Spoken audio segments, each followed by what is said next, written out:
Assalamualaikum warahmatullahi wabarakatuh. Salam sejahtera bagi kita semua. Di sini, di kesempatan kali ini, izinkan saya memaparkan materi tentang pembahasan mengenai Badan Pemeriksaan Keuangan selaku sebagai lembaga negara penunjang. Sebelumnya, perkenalkan nama saya Aisyah Mulfianti dengan NIM 1312300-237. Dan rekan saya, Perkenalkan, nama saya Nina Pratiwi dengan NIM 13123000245. baik, di sini saya akan membacakan materi pertama, yakni tentang historis dan dasar hukum. Sejarah dari BPK atau Badan Pemeriksa Keuangan adalah pembentukan awalnya pada tahun 1947. BPK didirikan berdasarkan Undang-Undang Nomor 11 Tahun 1947 tentang Badan Pemeriksaan Keuangan Negara atau BPKN sebagai lembaga yang memeriksa tonggak keuangan negara. Perubahan pasca kemerdekaan. Pada era Orde Lama dan Orde Baru, BPK mengalami perubahan dengan struktur dan fungsi sesuai dengan dinamika pemerintahan dan reformasi administrasi negara. Era reformasi.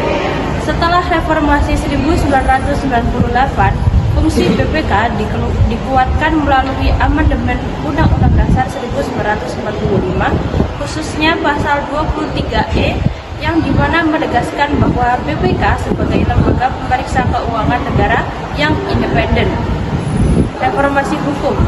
Undang-Undang Nomor 15 Tahun 2004 tentang pemeriksaan pengelolaan dan tanggung jawab keuangan negara serta Undang-Undang Nomor 15 Tahun 2006 tentang Badan Pemeriksa Keuangan memperjelas wewenang dan tanggung jawab BPK. Dasar hukum BPK.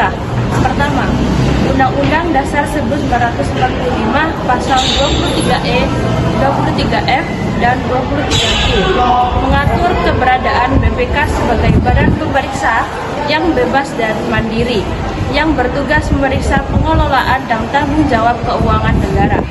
Kedua, Undang-Undang Nomor 15 Tahun 2004 yang mengatur tentang kewenangan BPK dalam melakukan pemeriksaan, pelaporan hasil pemeriksaan, dan tindak lanjut hasil pemeriksaan. Ketiga, Undang-Undang Nomor 15 Tahun 2006 yang menjelaskan kedudukan, tugas, dan fungsi BPK serta menegaskan independensi lembaga ini. Selanjutnya akan memberikan keberatan saya. Baik. Materi kedua adalah contoh kasus terbaru tahun 2024. Yang pertama, saya akan membahas tentang latar belakang. Proyek digitalisasi pendidikan nasional termasuk penyediaan perangkat teknologi dan pengembangan platform e-learning mengalami pemborosan anggaran. Laporan BPK mengungkapkan bahwa proyek tersebut tidak mencapai target yang diharapkan. Dengan sejumlah besar perangkat tidak digunakan atau rusak dalam waktu singkat setelah pengadaan. Yang kedua, temuan BPK. Poin pertama, ketidaksesuaian pengadaan. Pengadaan perangkat teknologi seperti tablet dan komputer tidak sesuai dengan spesifikasi yang dibutuhkan atau dijanjikan.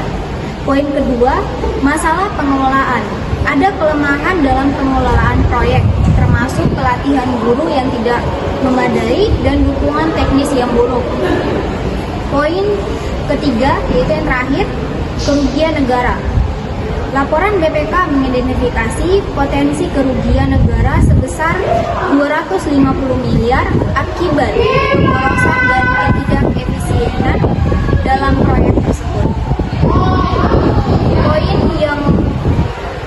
yang ketiga, dampak. Poin yang pertama, investigasi. Laporan BPK memicu investigasi lebih lanjut oleh aparat penegak hukum dan instansi terkait untuk menentukan tanggung jawab dan potensi tindakan hukum terhadap pihak-pihak yang terlibat. Poin yang kedua, reformasi proyek. Temuan ini memaksa pemerintah untuk merevisi kebijakan pengadaan teknologi pendidikan dan memperketat pengawasan dalam proyek serupa di masa depan. Mungkin itu saja dari saya. Perkenalkan, nama nama saya Sabrina Anggrian dengan NIM 1312300-268. Perkenalkan, dengan saya Arsya Geovara dengan NIM 131-2300-271. Sebelum masuk pada kesimpulan, di sini saya akan menjelaskan dua argumen yang berbeda, yaitu argumen membubarkan atau mempertahankan BPK. Argumen untuk membubarkan, efisiensi, dan duplikasi. Beberapa pihak berargumen bahwa fungsi BPK bisa berkoordinasi dengan lembaga lain untuk mengurangi tumpang tindih dan meningkatkan efisiensi birokrasi. Reformasi institusional.